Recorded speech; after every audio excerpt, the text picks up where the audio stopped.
इन्हां सज्जनां ने बयान देते तत्ते भी असीं दिल्ली फूक देंगे, तो दिल्ली ने फूकण तो बचाउण वास्ते की करना है वो इन्हां ने कल्पना नहीं कीती हुंदी। इन्हां दे विच ही 10 20 50 100 बंदे छड्ड दित्ते जाणगे जिहड़े उस संघर्ष नूं तत्ता कर देणगे। तत्ता कर देणगे तो उन्हां नूं गोलियां चलाउण दा भी मौका मिल जू। ठंडे संघर्ष के उत्ते गोली चलाउणी बहुत औखी है, क्योंकि इस संघर्ष किसान दा ते किसानां दे नाल सारे जुड़े हुए है, खेत मजदूर भी जुड़िया हुआ है, इत्थों तक कि वो नौजवान गाउण वाले मुंडे भी जुड़ गए है जिन्हां दा किसानी, जिन्हां दी माँ बाप सारा कुछ किसानी है।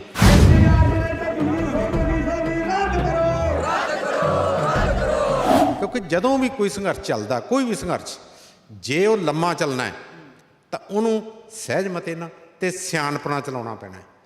कल्ली अग बाल के तो फिर पानी वाला मारदा है, दुध बाहर निकल जाता है। क्योंकि सरकारां कोले हथियार बहुत होंदे है, किसी भी संघर्ष नूं साबोताज करने वास्ते वो तत्ता कर दिंदियां, इन्ना तत्ता कर दिंदियां कि बंदे है जिहड़े आगू 10 20 50 100 1000 2000 वो मार दिते जाते हैं तो बाकी डर के अंदर वड़ जाते हैं। इस करके बहुत सियाणप की लोड़ है। सानू जिहड़ा सब तो बचाव करने की लोड़ है जिहड़े किसानां नूं खास करके, कि जिहड़े वो पतंग बन के पतंग उड्डण वाले, वो गल तो असीं बच गए। असीं अपने आप नूं सियाणपना चलाइए।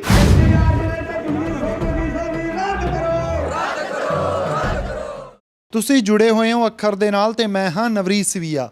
ਪੰਜਾਬ ਦੇ ਵਿੱਚ ਇੱਕ ਲਹਿਰ ਚੱਲ ਰਹੀ ਹੈ, ਕਲਾਕਾਰ ਵੀ ਪੂਰਾ ਜ਼ੋਰ ਲਾ ਰਹੇ ਆ, ਕਿਸਾਨ ਜਥੇਬੰਦੀਆਂ ਤਾਂ ਪਿੰਡਾਂ ਦੇ ਵਿੱਚ ਰੇਲਾਂ ਦੇ ਉੱਤੇ, ਰੇਲ ਟਰੈਕ ਜਿਹੜੇ ਬਣੇ ਹੁੰਦੇ ਆ ਉਹਨਾਂ ਦੇ ਉੱਤੇ, ਸੜਕਾਂ ਦੇ ਉੱਤੇ ਬੈਠੇ ਆ, ਆਪਦੇ ਵੱਲੋਂ ਪੂਰੀ ਵਾਹ ਲਾ ਰਿਹਾ ਪੰਜਾਬ ਕਿ ਕਿਸੇ ਵੀ ਤਰੀਕੇ ਦੇ ਨਾਲ ਜੋ ਮੰਡੀਕਰਨ ਦਾ ਇੱਕ ਖੂਬਸੂਰਤ ਸਿਸਟਮ ਪੰਜਾਬ ਦੇ ਵਿੱਚ ਆ, ਇਹ ਕਾਇਮ ਰਹੇ, ਕਿਸਾਨ ਵਸਦਾ ਰਹੇ, ਪੰਜਾਬ ਵਸਦਾ ਰਹੇ ਜੀ। ਸੋ ਇਸ ਸਾਰੇ ਜ਼ੋਰਦਾਰ ਕੋਸ਼ਿਸ਼ ਦੇ ਵਿੱਚ ਕਈ ਸਾਨੂੰ ਬਿਆਨ ਵੀ ਇਹੋ ਜਿਹੇ ਲੱਗੇ ਆ ਜਿਹੜੇ ਢਿੱਲੇ ਆ। ਹਾਲਾਂਕਿ ਉਹ ਕਿਸਾਨ ਜਥੇਬੰਦੀਆਂ ਦੇ ਕਿਸੇ ਵੀ ਰਿਸਪੌਂਸੀਬਲ ਬੰਦੇ ਨੇ ਨਹੀਂ ਦਿੱਤੇ, ਸਗੋਂ ਉਹਨਾਂ ਬੰਦਿਆਂ ਨੇ ਦਿੱਤੇ ਆ ਜਿਹੜੇ ਆਪਦੇ ਆਪ ਨੂੰ ਕਿਸੇ ਢੰਗ ਦੇ ਨਾਲ ਇਸ ਅੰਦੋਲਨ ਦੇ ਵਿੱਚ, ਇਸ ਲਹਿਰ ਦੇ ਵਿੱਚ ਸ਼ਾਮਲ ਕਰਨ ਦੀ ਕੋਸ਼ਿਸ਼ ਕਰ ਰਹੇ ਆ।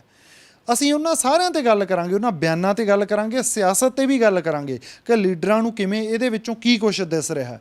ਪਰ ਸਭ ਤੋਂ ਪਹਿਲਾਂ ਤਾਂ ਅਸੀਂ ਇਹੀ ਸਮਝ ਲਈਏ ਕਿ ਲਹਿਰ ਜਾ ਕਿਹੜੇ ਪਾਸੇ ਰਹੀ ਹੈ। ਸੰਧੂ ਸਾਹਿਬ, ਬਹੁਤ ਸਮਾਂ ਤੁਸੀਂ ਖੁੰਡ ਚਰਚਾ ਲਿਖੀ ਹੈ ਤੇ ਅੱਜ ਆਪਾਂ ਇਸੇ ਗੱਲ 'ਤੇ ਚਰਚਾ ਕਰ ਲਈਏ ਤੁਹਾਡੇ ਨਾਲ ਕਿ ਲੋਕ ਲਹਿਰ ਆ ਜਿਹੜੀ ਇਹ ਕਿਸਾਨੀ ਦੀ, ਸਹੀ ਪਾਸੇ ਲੱਗਦੀ ਆ। ਪਹਿਲਾਂ ਤਾਂ ਮੈਂ ਅੱਖਰ ਦੀ ਟੀਮ ਦਾ ਸਵਾਗਤ ਕਰਦਾ ਕਿ ਉਹਨਾਂ ਨੇ ਆਣ ਕੇ ਮੈਨੂੰ ਇਹ ਸਹਿਯੋਗ ਸਮਝਿਆ ਕਿ ਮੈਂ ਇੱਕ ਕਿਸਾਨ ਦਾ ਬੇਟਾ ਹੋਣ ਦੇ ਨਾਤੇ ਕਿਸਾਨੀ ਬਾਰੇ ਜਾਂ ਕਿਸਾਨੀ ਸੰਘਰਸ਼ ਬਾਰੇ ਗੱਲ ਕਰਾਂ। किसान पिछले लंबे समय तो दुखांत भोगता आ रहा है, बड़ा चिर किसान ने सहा है। क्यों सहा? क्योंकि पहला बजुर्ग सी जिहड़े वो किसानी नाल सीधे रूप च जुड़े हुए सी ते वो दुख प्रगट करते सी जदों उन्हां नाल कोई धक्का हुंदा सी। पर नौजवान पीढ़ी जिस तरह हुण किसानी लहरां नाल जुड़ी है, इदों पहलां कदे भी किसानी लहरां नाल नहीं जुड़ी। जिन्नियां भी लहरां चलियां उहदे च किसानी दा रोल सब तो घट सी, क्योंकि किसान आ जिहड़ा ये भाई झोटे वर्गा है, एक डांग सह लैंदा, दूजी सह लैंदा ते तीजी वार इहनूं पता लग जांदा डांग तां मेरे पैंदियां। किसान नूं पता लग चुका है कि केंद्र सरकार जां जिहड़ियां भी सरकारां आउंदियां ਉਹ ਸਾਰੀਆਂ ਦੀਆਂ ਸਾਰੀਆਂ ਕਿਸਾਨੀ ਤੇ ਮੋਢੇ ਤੇ ਡਾਂਗ ਮਾਰਦੀਆਂ। ਇਸ ਕਰਕੇ ਕਿਸਾਨ ਨੂੰ ਜਾਗਣਾ ਪੈਣਾ ਤੇ ਜਾਗ ਪਿਆ। ਹੁਣ ਗੱਲ ਇਹ ਹੈ ਕਿ ਇਸ ਜਗਰਾਤੇ ਨੂੰ ਅਸੀਂ ਬਣਾਉਣੇ ਕੀ ਹੈ, ਕਿਸ ਤਰ੍ਹਾਂ ਇਹਨੂੰ ਸਮਝਦੇ ਹਾਂ ਕਿ ਇਹ ਜਿਹੜਾ ਇਹ ਗੱਲ ਹੈ ਲਹਿਰ ਹੈ।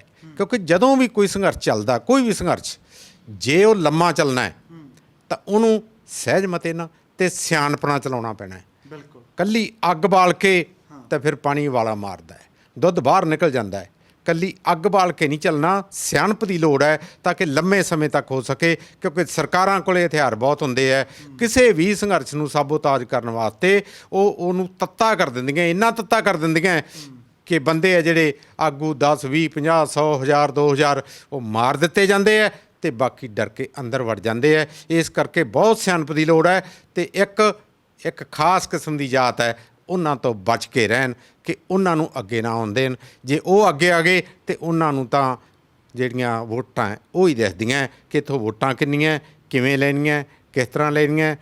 ਕਿਉਂਕਿ ਇਹ ਸੰਘਰਸ਼ ਕਿਸਾਨ ਦਾ ਤੇ ਕਿਸਾਨਾਂ ਦੇ ਨਾਲ ਸਾਰੇ ਜੁੜੇ ਹੋਏ ਆ, ਖੇਤ ਮਜ਼ਦੂਰ ਵੀ ਜੁੜਿਆ ਹੋਇਆ ਹੈ। ਇੱਥੋਂ ਤੱਕ ਕਿ ਉਹ ਨੌਜਵਾਨ ਗਾਉਣ ਵਾਲੇ ਮੁੰਡੇ ਵੀ ਜੁੜ ਗਏ ਹੈ, ਜਿਨ੍ਹਾਂ ਦਾ ਕਿਸਾਨੀ, ਜਿਨ੍ਹਾਂ ਦੀ ਮਾਂ ਬਾਪ ਸਾਰਾ ਕੁਝ ਕਿਸਾਨੀ ਹੈ।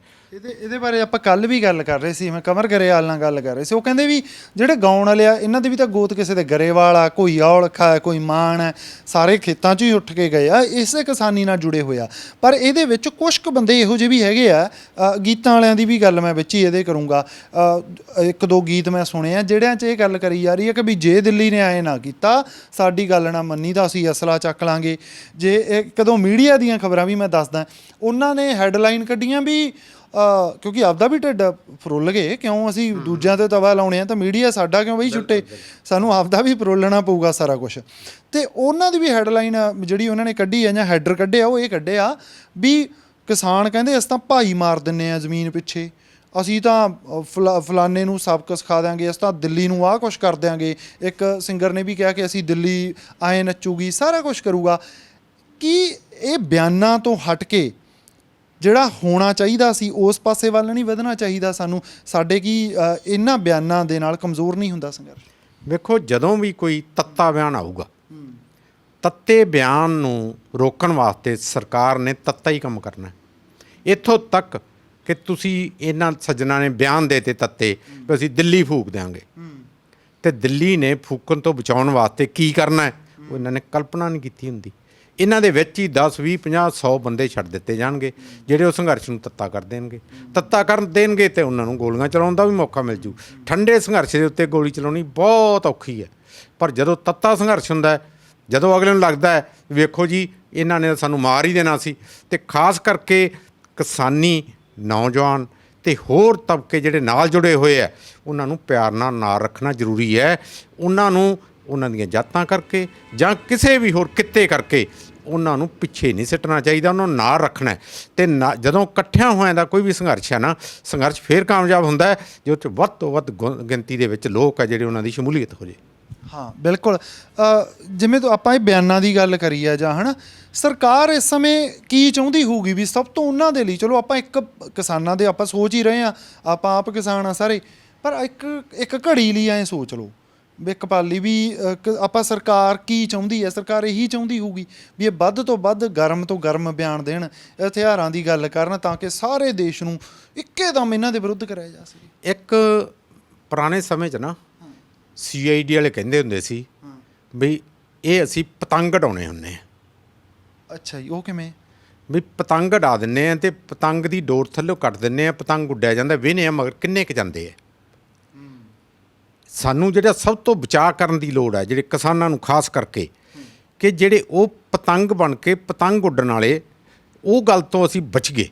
ਅਸੀਂ ਆਪਣੇ ਆਪ ਨੂੰ ਸਿਆਣਪ ਨਾਲ ਚਲਾਈਏ ਕਿ ਅਸੀਂ ਲੰਮਾ ਸੰਘਰਸ਼, ਫਰਜ਼ ਕਰ ਲਓ 1 ਸਾਲ ਦਾ ਸੰਘਰਸ਼ ਚਲਾਉਣਾ ਹੈ, ਅਤੇ ਸਾਨੂੰ ਪਤਾ ਹੋਵੇ ਕਿ 1 ਸਾਲ ਜੇ ਆਹ ਬੰਦੇ ਸਾਡੇ ਆਗੂ ਫੜੇ ਜਾਂਦੇ ਹੈ, ਅਤੇ ਅਗਲੀ ਦੂਜੀ ਲਾਈਨ ਸਾਡੀ ਕਿਹੜੀ ਹੈ, ਤੀਜੀ ਲਾਈਨ ਕਿਹੜੀ ਹੈ, ਚੌਥੀ ਕਿਹੜੀ ਹੈ, ਪੰਜਵੀਂ ਕਿਹੜੀ ਹੈ, ਅਤੇ ਸਾਨੂੰ ਹੋ ਸਕਦਾ 10 ਤੱਕ ਲਾਈਨਾਂ ਬਣਾਉਣੀਆਂ ਪੈਣ। ਇਹ ਲਾਈਨਾਂ ਜਿਹੜੀਆਂ ਉਹ ਨਾਲ ਦੀ ਨਾਲ, ਜੇ ਇੱਕ ਝੰਡਾ ਇੱਕ ਥਾਂ ਤੋਂ ਡਿੱਗਦਾ ਦੂਜਾ ਚੱਕਣ ਵਾਲਾ ਹੋਵੇ। ਇਸ ਕਰਕੇ ਜਦੋਂ ਤੱਕ ਅਸੀਂ ਇਸ ਕਿਸਮ ਦਾ ਸੰਘਰਸ਼ ਨਹੀਂ ਚਲਾਵਾਂਗੇ, ਉਦੋਂ ਤੱਕ ਇਸ ਸੰਘਰਸ਼ ਨੂੰ ਸਾਬੋਤਾਜ ਕਰਨ ਕੋਲੇ ਸਰਕਾਰ ਕੋਲੇ ਬਹੁਤ ਬਹਾਨੇ ਹੁੰਦੇ ਆ। ਸਰਕਾਰਾਂ ਤਾਂ ਕੋਈ ਵੀ ਹੋਣ, ਸੈਂਟਰ ਦੀਆਂ ਹੋਣ, ਸਟੇਟ ਦੀਆਂ ਹੋਣ, ਇਹਨਾਂ ਕੋਲੇ ਬਹੁਤ ਬਹਾਨੇ ਹੁੰਦੇ ਆ। ਪਰ ਜਿੰਨੀ ਕੁ ਇਹ ਗੱਲ ਖਾਸ ਤੌਰ 'ਤੇ ਕਿਸਾਨ ਆਗੂਆਂ ਨੇ ਦਿਖਾਈ ਹੈ, ਉਹਨਾਂ ਨੇ ਕਿਹਾ ਵੀ ਅਸੀਂ ਲੀਡਰ ਨੂੰ ਕਿਸੇ ਨੂੰ ਚੜ੍ਹਨ ਹੀ ਨਹੀਂ ਦੇਣਾ, ਸਾਡੀ ਸਟੇਜ ਅਸੀਂ ਕਿਸੇ ਵੀ ਪੋਲੀਟੀਕਲ ਜਿਹੜਾ ਬੰਦਾ ਏਜੰਡਾ ਲੈ ਕੇ ਆਉਂਦਾ ਹੈ ਜਾਂ ਕੋਈ ਪੋਲੀਟੀਕਲ ਧਿਰ, ਅਸੀਂ ਉਹਨੂੰ ਵਰਤਣ ਹੀ ਨਹੀਂ ਦੇਣੀ। ਇਹ ਗੱਲ ਬਿਲਕੁਲ ਉਹਦਾ ਕਾਰਨ ਹੈ ਕਿ ਕਿਸਾਨਾਂ ਨੇ ਹੁਣ ਤੱਕ ਵੇਖ ਲਿਆ ਕਿ ਲੀਡਰ ਕੋਈ ਵੀ ਹੈ ਉਹਨੂੰ ਆਪ ਦੀ ਕੁਰਸੀ ਪਿਆਰੀ ਹੁੰਦੀ ਹੈ, ਕਿਸਾਨੀ ਪਿਆਰੀ ਨਹੀਂ। ਜੇ ਕਿਸਾਨੀ ਪਿਆਰੀ ਹੁੰਦੀ ਤਾਂ ਪਿਛਲੇ 50 ਸਾਲਾਂ ਦੇ ਵਿੱਚ ਕਿਸਾਨੀ ਦਾ ਉਹ ਬੁਰਾ ਹਾਲ ਹੋਇਆ, ਖਾਸ ਕਰਕੇ ਕਰਜ਼ਾਈ ਕਿਸਾਨ ਨੂੰ ਕਿਹਨੇ ਕੀਤਾ? ਇਹ ਅੰਤਰਰਾਸ਼ਟਰੀ ਪੱਧਰ 'ਤੇ ਸਾਜ਼ਿਸ਼ਾਂ ਸੀ ਜਿਨ੍ਹਾਂ ਨੇ ਕਿਸਾਨਾਂ ਨੂੰ ਕਰਜ਼ਾਈ ਕੀਤਾ। ਥੋੜ੍ਹਾ ਜਿਹਾ ਕਿਸਾਨ ਭੋਲੇ ਵੀ ਸੀ, ਪੜ੍ਹਾਈ ਵੀ ਘੱਟ ਸੀ, ਬਹੁਤੀਆਂ ਲੰਮੀਆਂ ਸੋਚਾਂ ਵੀ ਨਹੀਂ ਕਿਸਾਨ ਸੋਚਦਾ, ਚੱਲ ਹੋਊ ਵਾਲੇ ਕੰਮ 'ਤੇ ਵੀ ਚੱਲ ਪੈਂਦਾ। ਪਰ ਜਦੋਂ ਹੁਣ ਡਾਂਗ ਸਿਰ 'ਤੇ ਪੈ ਚੁੱਕੀ ਹੈ, ਸਾਡੇ ਸਾਰੇ ਵਿਰੋਧਾਂ ਦੇ ਬਾਵਜੂਦ ਅਗਲਿਆਂ ਨੇ ਬਿੱਲ ਪਾਸ ਕਰਤੇ, ਅਤੇ ਇਹ ਵੀ ਕਹਿਤਾ ਕਿ ਇਹ ਆਰਡੀਨੈਂਸ ਇਹ ਤਾਂ ਜੀ ਕਿਸਾਨਾਂ ਦੇ ਹੱਕ 'ਚ ਹੈ। ਉਹਨਾਂ ਨੇ ਸਾਡਾ ਦੁੱਖ ਦਰਦ ਤਾਂ ਵੇਖਿਆ ਹੀ ਨਹੀਂ। ਜਿਹੜੇ AC 'ਚ ਬਹਿਣ ਵਾਲੇ ਲੋਕ ਹੈ, ਜਿਨ੍ਹਾਂ ਨੇ ਕਦੇ ਖੇਤ ਨਹੀਂ ਵੇਖਿਆ, ਜਿਨ੍ਹਾਂ ਨੂੰ ਇਹ ਨਹੀਂ ਪਤਾ ਕਿ ਨਰਮੇ ਅਤੇ ਕਪਾਹ 'ਚ ਫਰਕ ਕੀ ਹੈ, ਜਿਨ੍ਹਾਂ ਨੂੰ ਇਹ ਨਹੀਂ ਪਤਾ ਕਿ ਮੂੰਗੀ ਜਾਂ ਕਣਕ ਜਾਂ ਜਿਹੜੇ ਝੋਨਾ ਇਹ ਕਿੱਥੇ ਹੁੰਦਾ ਹੈ, ਕਾਸ ਨੂੰ ਲੱਗਦਾ ਹੈ, ਦਰਖਤਾਂ ਨੂੰ ਲੱਗਦਾ ਹੈ, ਬੂਟਿਆਂ ਨੂੰ ਲੱਗਦਾ, ਕਾਹਨੂੰ ਲੱਗਦਾ ਹੈ? ਉਹ ਬੰਦੇ ਸਾਡੇ ਭਵਿੱਖ ਦਾ ਫੈਸਲਾ ਕਰ ਦਿੰਦੇ ਆ ਅਤੇ ਫੈਸਲਾ ਉੱਤੇ ਜਦੋਂ ਕਰਦੇ ਆ ਤਾਂ ਸਾਨੂੰ ਲੱਗਦਾ ਇੱਕ ਸਾਜ਼ਿਸ਼ ਹੈ। ਅਤੇ ਹੁਣ ਕਿਸਾਨ ਹੈ ਜਿਹੜਾ ਉਹ ਮਨ 'ਚ ਇਹ ਸੋਚੀ ਬੈਠਾ ਵੀ ਸਾਰੇ ਜਿਹੜੇ ਜਿੰਨੇ ਲੀਡਰ ਹੈ ਇਹ ਇੱਕੋ ਥੈਲੀ ਦੇ ਚੱਟੇ ਵੱਟੇ ਹੈ ਅਤੇ ਇਹ ਇਸ ਗੱਲ ਨੂੰ ਸਾਡੀ ਸਾਰੀ ਗੱਲ ਨੂੰ ਉੱਤੋਂ ਤੱਕ ਪਹੁੰਚਣ ਨਹੀਂ ਦੇਣਾ, ਇਹਨਾਂ ਨੇ ਰਾਹ 'ਚ ਖਾ ਜਾਣਗੇ। ਇਸ ਕਰਕੇ ਬੇਵਿਸ਼ਵਾਸੀ ਹੈ ਜਿਹੜੀ ਕਿਸਾਨ ਲੀਡਰਾਂ ਦੇ ਵਿੱਚ ਵੀ ਅਤੇ ਨੌਜਵਾਨਾਂ ਦੇ ਵਿੱਚ ਖਾਸ ਕਰਕੇ, ਕਿਉਂਕਿ ਨੌਜਵਾਨ ਇਸ ਵੇਲੇ ਜਿਹੜਾ ਉਹ ਆਪਦਾ ਭਵਿੱਖ ਧੁੰਦਲਾ ਵੇਖ ਰਿਹਾ ਅਤੇ ਇਸ ਕਰਕੇ ਜਿਹੜਾ ਨੌਜਵਾਨ ਨਾਲ ਜੁੜਿਆ ਹੋਇਆ ਅਤੇ ਨੌਜਵਾਨਾਂ ਦੀ ਗੱਲ ਨੂੰ ਸੁਣਨਾ ਵੀ ਪੈਣਾ, ਸੁਣੋ ਵੀ। ਪਰ ਉਹਨਾਂ ਨੌਜਵਾਨਾਂ ਨੂੰ ਮੇਰੀ ਬੇਨਤੀ ਹੈ ਜਿਹੜੇ ਕਹਿੰਦੇ ਚੱਕ ਦਿਆਂਗੇ ਫੱਟੇ, ਅੱਗ ਲਾ ਦਿਆਂਗੇ, ਉਹ ਕਰਾਂਗੇ, ਪਿਆਰ ਨਾਲ ਜੰਗ ਜਿੱਤੀ ਜਾ ਸਕਦੀ ਹੈ। ਲੰਮੀ ਜੰਗ ਹੈ, ਇਹ ਛੋਟੀ ਜਿਹੀ ਜੰਗ ਨਹੀਂ। ਦੂਜੀ ਗੱਲ, ਇੱਕ ਗੱਲ ਮੈਂ ਹੋਰ ਕਹਿਣੀ ਚਾਹੂੰਗਾ ਕਿ ਹਿੰਦੁਸਤਾਨ ਸਮੁੱਚਾ ਜਿਹੜਾ ਇਹ ਕਿਸਾਨੀ ਦੇਸ਼ ਹੈ। ਮਤ ਸੋਚੋ ਇਹ ਕੁਛ ਵੀ ਹੋਰ ਹੈ।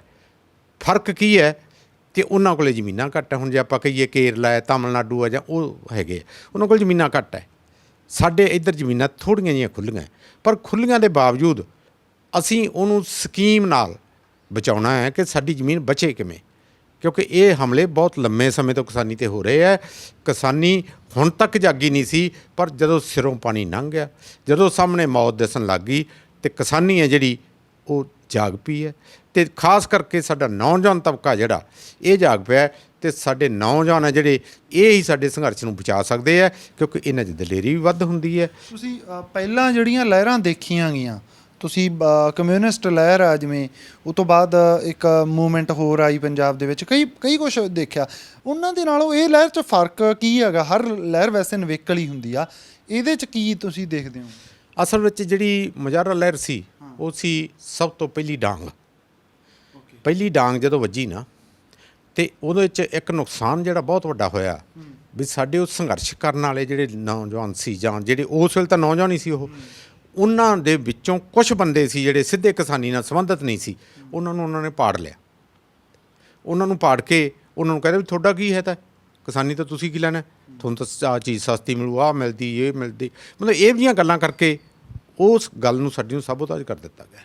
ਦੂਜੀ ਚੱਲੀ ਫਿਰ ਮੂਵਮੈਂਟ ਜਿਹੜੀ CPI ਤੋਂ ਬਾਅਦ ਉਹ ਚੱਲੀ, ਖਾਸ ਕਰਕੇ ਜਿਹੜੀ ਨਕਸਲਾਈਟ ਮੂਵਮੈਂਟ ਚੱਲੀ, ਉਹਦੇ 'ਚ ਵੀ ਜ਼ਿਆਦਾਤਰ ਕਿਸਾਨ ਬੱਚੇ ਸੀ, ਪਰ ਉਹਨਾਂ ਦੇ ਉੱਤੇ ਅੰਨ੍ਹੇਵਾਹ ਤਸ਼ੱਦਦ ਕਰਕੇ ਅਤੇ ਉਹਨਾਂ 'ਚੋਂ ਚੋਟੀ, ਕਿਉਂਕਿ ਤੱਤੀ ਕਰ ਦਿੱਤੀ ਗੱਲ ਜਿਹੜੀ ਮੈਂ ਪਹਿਲਾਂ ਕਹਿ ਕੇ ਹਟਿਆ ਕਿ ਜਦੋਂ ਕਿ ਸੰਘਰਸ਼ ਨੂੰ ਸਾਬੋਤਾਜ ਕਰਨਾ ਉਦੋਂ ਤੱਤਾ ਕਰ ਦਿੰਦੇ, ਉਹਨੂੰ ਇੰਨਾ ਤੱਤਾ ਕਰ ਦਿੰਦੇ ਹੈ ਵੀ ਉਹ ਜੇ ਕੁਛ ਬੰਦੇ ਮਾਰ ਵੀ ਦਿੱਤੇ ਗਏ ਤਾਂ ਲੋਕ ਆਖਣਗੇ ਚੰਗਾ ਯਾਰ ਮਗਰੋਂ ਲੈ ਗਏ। ਮਤਲਬ ਲੋਕਾਂ ਦੀ ਹਮਦਰਦੀ ਤੱਤੇ ਸੰਘਰਸ਼ ਨੂੰ ਹਮੇਸ਼ਾ ਟੁੱਟ ਜਾਂਦੀ ਹੈ, ਕਿਉਂਕਿ ਹਰੇਕ ਨੂੰ ਆਪਦੇ ਪੁੱਤ ਪਿਆਰੇ ਹੁੰਦੇ ਹੈ। ਮਾਵਾਂ ਹੀ ਕਹਿ ਲੈਣਗੇ ਤੂੰ ਕੀ ਲੈਣਾ, ਤੂੰ ਅੰਦਰ ਵੜ ਜਾ। ਆਮ ਤੌਰ 'ਤੇ ਸਾਡੇ ਕਹਾਵਤ ਹੈ ਨਾ ਵੀ ਪੁੱਤਾ ਪਿਛਾਂ ਪਿੰਡਾ ਗਾਂ, ਇਹ ਸਾਡੇ ਕਹਾਵਤਾਂ ਆਮ ਤਾਂ ਹੀ ਬਣੀਆਂ ਹੋਈਆਂ। ਉਦੋਂ ਬਾਅਦ ਜਿਹੜੀ ਖਾੜਕੂ ਲਹਿਰ ਚੱਲੀ, ਅਸਲ ਵਿੱਚ ਉਹ ਵੀ ਕਿਸਾਨੀ ਮੁੱਦਿਆਂ 'ਤੇ ਹੀ ਸੀ, ਪਰ ਉਹਨੂੰ ਸਰਕਾਰੀ ਪ੍ਰਚਾਰ ਨੇ ਇਸ ਤਰ੍ਹਾਂ ਬਣਾਤਾ ਵੀ ਜਿਸ ਤਰ੍ਹਾਂ ਇਹ ਤਾਂ ਸਾਰੇ ਕਾਤਲ ਫਿਰਦੇ ਹੈ ਅਤੇ ਜਿਹੜੇ ਇਹਨਾਂ ਨੂੰ ਕਾਤਲਾਂ ਤੋਂ ਬਚਾਉਣਗੇ ਉਹ ਸਾਡੇ ਆਪਦੇ ਹੈ। ਅਤੇ ਗੱਲ ਉੱਥੇ ਵੀ ਨਾ ਬਣੀ, ਗੱਲ ਉਹ ਵੀ ਫੇਲ ਹੋ ਗਈ, ਬੁਰੀ ਤਰ੍ਹਾਂ ਫੇਲ ਹੋ ਗਈ, ਕਿਉਂਕਿ ਸਰਕਾਰ ਨੇ ਲਹਿਰ ਨੂੰ ਗਰਮ ਕਰਤਾ। ਗਰਮ ਕਰਕੇ ਇੰਨਾ ਗਰਮ ਕਰਤਾ ਵੀ ਜਿੰਨੇ ਮਰਜ਼ੀ ਬੰਦੇ ਮਾਰ ਦਿਓ, ਕੋਈ ਨਹੀਂ ਪੁੱਛਦਾ। ਲੋਕਾਂ ਦੀ ਸਗੋਂ ਕੁਛ ਤਬਕਿਆਂ ਦੀ ਤਾਂ ਹਮਦਰਦੀ ਸੀ ਜਿਹੜੀ ਉਹ ਪੁਲਿਸ ਦੇ ਨਾਲ ਹੋ ਗਈ ਕਿ ਪੁਲਿਸ ਨੇ ਮਾਰ 'ਤੇ ਚੰਗਾ ਕੀਤਾ। ਇਹ ਗੱਲ ਵੱਖਰੀ ਹੈ ਕਿ ਉਹਨਾਂ 'ਚ ਜਾਇਜ਼ ਵੀ ਮਾਰੇ ਗਏ, ਨਜਾਇਜ਼ ਵੀ ਮਾਰੇ ਗਏ, ਪਤਾ ਨਹੀਂ ਕਿਹੋ ਜਿਹੇ ਬੰਦੇ ਕਿਹੜੇ ਮਾਰੇ ਗਏ। ਮਾਵਾਂ ਦੇ ਪੁੱਤ ਬਹੁਤ ਮਾਰੇ ਗਏ। ਕੋਈ ਹੋ ਸਕਦਾ ਹੈ ਸੱਚੀਓ ਖਾੜਕੂ ਲਹਿਰ 'ਚ ਹੋਣ ਅਤੇ ਕੋਈ ਵੈਸੇ ਵੀ ਚੱਕ ਕੇ ਮਾਰ ਦਿੱਤੇ ਗਏ, ਕਿਉਂ ਜੀ ਇਨਾਮ ਬਹੁਤ ਰੱਖੇ ਹੋਏ ਸੀ। ਇਹ ਜਿਹੜੀ ਸਰਕਾਰ ਕੋਲ ਜਿਹੜੀ ਸਭ ਤੋਂ ਖਤਰਨਾਕ ਚੀਜ਼ ਹੁੰਦੀ ਹੈ ਨਾ, ਉਹ ਹੁੰਦੀ ਆ ਇਨਾਮ, ਕਿ ਫਲਾਣੇ ਨੂੰ ਫੜਾਓਗੇ ਇੰਨਾ ਇਨਾਮ, ਫਲਾਣੇ ਨੂੰ ਮਾਰੋਗੇ ਇੰਨਾ ਇਨਾਮ। ਇਹ ਡਰ ਜਿਹੜੀ ਗੱਲ ਦਾ ਹੈ ਕਿ ਪੰਜਾਬ ਦੀ ਹਰ ਇੱਕ ਲਹਿਰ ਨੂੰ ਕੇਂਦਰ ਸਰਕਾਰ ਵੱਲੋਂ ਜਾਂ ਸਟੇਟ ਵੱਲੋਂ ਵੀ ਇਹਨੂੰ ਖਾੜਕੂ ਬਣਾਉਣ ਦੀ ਕੋਸ਼ਿਸ਼ ਕੀਤੀ ਗਈ। ਖਾੜਕੂ ਲਹਿਰ ਹੈ ਜਿਹੜੀ, ਉਹਨੂੰ ਸਰਕਾਰ ਨੂੰ ਦਬਾਉਣਾ ਸਭ ਤੋਂ ਸੌਖਾ ਹੁੰਦਾ। ਜਿਹੜੀਆਂ ਠੰਡੀਆਂ ਲਹਿਰਾਂ ਨਾ, ਠੰਡੇ ਮਤੇ ਨਾਲ ਚੱਲਣ ਵਾਲੀਆਂ, ਉਦੋਂ ਹਰੇਕ ਸਰਕਾਰ ਘਬਰਾਉਂਦੀ ਹੈ। ਪੰਜਾਬ ਨੇ ਹੁਣ ਤੱਕ ਜਿੰਨੀਆਂ ਵੀ ਲਹਿਰਾਂ ਲੜੀਆਂ, ਉਹਨਾਂ ਦੇ ਸੁਭਾਅ 'ਚ ਤੁਹਾਨੂੰ ਇਹ ਲੱਗਦਾ ਵੀ ਇਹਦੀ ਜਿਹੜੀ ਅਗਵਾਈ ਜਿਸ ਢੰਗ ਦੇ ਨਾਲ ਚੱਲ ਰਹੀ ਹੈ, ਜੇ ਲਹਿਰ ਲੰਬੀ ਤੁਰ ਪਈ ਅਤੇ ਠੰਡੀ ਵੀ ਰਹਿ ਗਈ ਨਾਲ, ਹਾਸਲ ਕਰ ਸਕੂਗੀ, ਅਚੀਵ ਕਰ ਸਕੂਗੀ? ਹਾਂ ਬਿਲਕੁਲ। ਇਹ ਤਾਂ ਵੇਖੋ ਜੀ, ਸਰਕਾਰ ਕੋਈ ਵੀ ਹੋਵੇ, ਸਰਕਾਰ ਨੂੰ ਇੱਕ ਗੱਲ ਤਾਂ ਸੋਚਣੀ ਪੈਂਦੀ ਹੈ। ਪਹਿਲਾਂ ਤੁਹਾਨੂੰ ਦੱਸਿਆ ਨਾ, ਪਤੰਗ ਉਡਾ ਦਿੰਦੇ ਅਤੇ ਵਹਿੰਦੇ ਹੈ ਕਿੰਨੇ ਕੁ ਲੋਕ ਮਗਰ ਭੱਜਦੇ ਹੈ। ਇਹ ਇੱਕ ਕਿਸਮ ਦਾ ਪਤੰਗ ਤਾਂ ਉੱਡ ਪਿਆ, ਕਿਉਂਕਿ ਆ ਜਿਹੜੇ ਤਿੰਨੇ ਆਰਡੀਨੈਂਸ ਇਹਨਾਂ ਨੇ ਬਣਾਤੇ, ਬਿੱਲ ਪੱਕੇ ਕਰਤੇ, ਇਹ ਮਤਲਬ ਪਤੰਗ ਉਡਾਤਾ। ਹੁਣ ਇਹਦੇ ਮਗਰ ਕਿੰਨੇ ਕੁ ਲੋਕ ਜਾਂਦੇ ਆ? ਜੇ ਤਾਂ ਪੰਜਾਬ ਉੱਠ ਖੜਿਆ, ਹਰਿਆਣਾ ਉੱਠ ਖੜਿਆ, ਜਾਂ ਜਿੰਨੇ ਖੇਤੀ ਨਾਲ ਸੰਬੰਧਿਤ ਕਿਸਾਨ ਆ ਜਿਹੜੇ, ਉਹ ਭਾਵੇਂ ਯੂਪੀ ਦਾ ਹੋਵੇ, ਰਾਜਸਥਾਨ ਦਾ ਹੋਵੇ, ਮੱਧ ਪ੍ਰਦੇਸ਼ ਦਾ, ਕਿਤੋਂ ਦਾ ਵੀ ਹੋਵੇ, ਜੇ ਤਾਂ ਉਹ ਜੁੜ ਗਏ ਤੇ ਫਿਰ ਤਾਂ ਸਰਕਾਰ ਨੂੰ ਹਾਰ ਮੰਨਣੀ ਪੈਣੀ ਹੈ। ਭਾਵੇਂ ਆਰਡੀਨੈਂਸ ਵਾਪਸ ਲੈ ਕੇ ਕਰਨ, ਕੁਛ ਕਰਨ, ਕਿਉਂਕਿ ਉਹਨਾਂ ਵਾਸਤੇ ਕੋਈ ਔਖਾ ਕੰਮ ਨਹੀਂ ਹੁੰਦਾ। ਸਰਕਾਰ ਜਿਹੜਾ ਮਰਜ਼ੀ ਬਿੱਲ ਹੈ ਜਿਹੜਾ ਉਹਨੂੰ ਕੈਂਸਲ ਕਰ ਸਕਦੀ, ਵਾਪਸ ਲੈ, ਸਭ ਕੁਝ ਹੋ ਸਕਦਾ ਹੈ। ਦੂਜੀ ਗੱਲ ਹੈ, ਜੇ ਇਹਦੇ ਨਾਲ ਲੋਕ ਜੁੜੇ ਨਾ, ਪਾੜ ਤੇ ਲੋਕ ਖਾਸ ਕਰਕੇ ਕੁਛ ਸਾਡੇ 'ਚ ਨਾ ਮਤਲਬ ਇਹ ਗੱਲ ਹੁੰਦੀ ਹੈ ਹਰੇਕ ਬੰਦੇ 'ਚ ਹੀ ਵੀ ਮੈਨੂੰ ਅੱਗੇ ਆਉਣ ਦਿੱਤਾ ਜਾਵੇ। ਜਿਹੜਾ ਅੱਗੇ ਆਉਣ ਵਾਲਾ ਬੰਦਾ ਨਾ, ਉਹਨੂੰ ਕੁਰਬਾਨੀ ਵੀ ਕਰਨੀ ਪੈਂਦੀ ਹੈ। ਦੁਨੀਆ ਦਾ ਇਤਿਹਾਸ ਇਹ ਦੱਸਦਾ ਹੈ ਕਿ ਅੱਗੇ ਉਹ ਹੀ ਆਏ ਜਿਨ੍ਹਾਂ ਨੇ ਕੁਰਬਾਨੀਆਂ ਕੀਤੀਆਂ, ਅਤੇ ਕਈ ਵਾਰੀ ਸਾਰਾ ਕੁਝ ਕੁਰਬਾਨ ਕਰਨਾ ਪੈ ਜਾਂਦਾ ਹੈ। ਭਾਵੇਂ ਸਾਡਾ ਮੁੱਢ ਇਸ ਗੱਲ ਤੋਂ ਹੀ ਵੱਜਿਆ ਹੋਇਆ ਕਿ ਉਹੀ ਅੱਗੇ ਆਏ ਹੈ ਜਿਨ੍ਹਾਂ ਨੇ ਆਪਦਾ ਸਰਬੰਸ ਕੁਰਬਾਨ ਕਰਤਾ। ਉਹਨਾਂ ਦਾ ਨਾਂ ਹੀ ਅਸੀਂ ਲੈਂਦੇ। ਜਿਹੜੇ ਬਚ ਕੇ ਨਿਕਲ ਗਏ ਉਹਨਾਂ ਨੂੰ ਕੋਈ ਨਹੀਂ ਪੁੱਛਦਾ। ਇਹ ਸੰਘਰਸ਼ ਵੀ ਐਵੇਂ ਹੀ ਹੈ। ਇਹਦੇ 'ਚ ਵੀ ਕਿਸਾਨੀ ਹੈ, ਕਿਸਾਨਾਂ ਦੇ ਬੱਚੇ ਹੈ, ਕਿਸਾਨਾਂ ਨਾਲ ਜੁੜੇ ਹੋਏ ਸਾਰੇ ਹੈ। ਕਿਉਂਕਿ ਉਹਨਾਂ ਦੀ ਜ਼ਿੰਦਗੀ ਹੈ ਜਿਹੜੀ ਉਹ ਜੁੜੀ ਹੋਈ ਹੈ। ਸੋ ਇਹ ਸਨ ਲਾਭ ਸਿੰਘ ਸੰਧੂ ਜਿਨ੍ਹਾਂ ਨਾਲ ਅਸੀਂ ਗੱਲਬਾਤ ਕਰ ਰਹੇ ਸੀ। ਤੇ ਗੱਲ ਜਿਵੇਂ ਕਹੀ ਹੈ, ਲੜਾਈ ਲੰਬੀ ਹੈ, ਬਾਹਲੀ ਸਮਝਦਾਰੀ ਵਰਤਣੀ ਪਊਗੀ। ਬਹੁਤ ਕਦਮ ਆ ਜਿਹੜੇ ਆਪਦੇ ਪੈਰ ਆ ਨਾ ਸੰਭਾਲ ਕੇ ਰੱਖਣੇ ਪੈਣੇ ਆ। ਸਮਝਦਾਰੀ ਫਿਲਹਾਲ ਕਿਸਾਨ ਜਥੇਬੰਦੀਆਂ ਪੂਰੀ ਤਰ੍ਹਾਂ ਦਿਖਾ ਰਹੀਆਂ। ਸਾਥ ਦਈਏ ਸਰਕਾਰਾਂ ਨੂੰ। ਜਿਵੇਂ ਕਿਹਾ ਕਿ ਗਰਮ ਬਿਆਨ, ਗਰਮ ਖਿਆਲ ਭੁਗਦੇ ਆ, ਪਰ ਸੰਘਰਸ਼ਾਂ ਨੂੰ ਨਹੀਂ ਭੁਗਦੇ। ਸੰਘਰਸ਼ ਇਸ ਮਤਲਬ ਜੇ ਤੁਸੀਂ ਪੈਟਰਨ ਦੇ ਉੱਤੇ ਚੱਲਣਾ ਤਾਂ ਬਹੁਤ ਸ਼ਾਂਤੀ, ਹਲੀਮੀ ਤੇ ਸਮਝਦਾਰੀ ਵਰਤਣੀ ਪੈਂਦੀ ਹੈ। ਮੈਂ ਇੱਕ ਵਾਰ ਹੀ ਕਿਸਾਨ ਯੂਨੀਅਨ ਦੇ ਐਸੇ ਸੰਘਰਸ਼ 'ਚ ਸ਼ਾਮਲ ਹੋਇਆ ਸੀ ਜਿਹਦੇ ਵਿੱਚ ਉਹ ਕਾਫੀ ਪੁਲਿਸ ਨੇ ਮਤਲਬ ਲਾਠੀ ਚਾਰਜ ਕੀਤਾ ਸੀ। ਤਾਂ ਉਹਨਾਂ ਨੇ ਇੱਥੋਂ ਤੱਕ ਕਹਿਤਾ ਸੀ ਵੀ ਆਪਦੀਆਂ ਤੁਸੀਂ ਮੱਥੇ 'ਤੇ ਹੱਥ ਐਂ ਧਰਨਾ ਤਾਂ ਕਿ ਤੁਹਾਡਾ ਸਿਰ ਨਾ ਪਾਟੇ, ਹੋਰ ਤੁਸੀਂ ਕਿਸੇ ਨੂੰ ਕੁਛ ਨਹੀਂ ਕਹਿਣਾ, ਬਸ ਆਪਦਾ ਸਿਰ ਬਚਾਓ। ਇੱਥੋਂ ਤੱਕ ਵੀ ਉਹਨਾਂ ਨੇ ਸਮਝਦਾਰੀ ਵਰਤੀ ਸੀ।